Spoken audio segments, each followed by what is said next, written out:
Here's good news to start your weekend, where I give you three stories that give us hope that things will get better. It's Friday.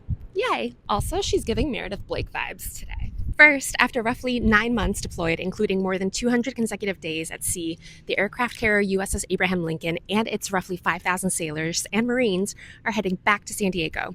The deployment was extended because of the war with Iran, and families raised serious concerns about food and supply shortages, living conditions, and the mental health of the crew, with reports of service members trying to jump off the ship.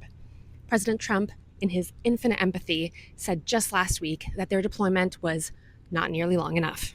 Well, thankfully, someone disagreed, or the media shitstorm was too much to bear. Second, New York is showing states exactly what it looks like to push back against ICE overreach. New York Governor Kathy Hochul, New York City Mayor Zora Mandami, and Attorney General Letitia James stood together to reaffirm protections for immigrant New Yorkers. The state has prohibited local law enforcement from entering into agreements that turn them into civil immigration enforcement. They've protected sensitive locations like schools and hospitals and created a way for New Yorkers to sue government officials who violate their constitutional rights. And when the Trump administration ended legal services funding for unaccompanied immigrant children, New York stepped in with $7.25 million to provide lawyers for roughly 1,400 kids facing deportation proceedings. That is what using state power to protect people looks like. And finally, a little election good news, because voters had some things to say this week. In California, State Senator Aisha Wahab just became the first Afghan American elected to Congress.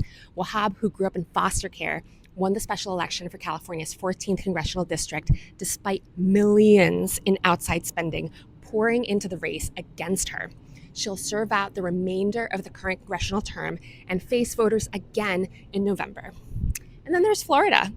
Democratic Socialist and State Representative Angie Nixon pulled off one of the biggest upsets of the primary season, defeating Alex Vindman for the Democratic nomination for U.S. Senate.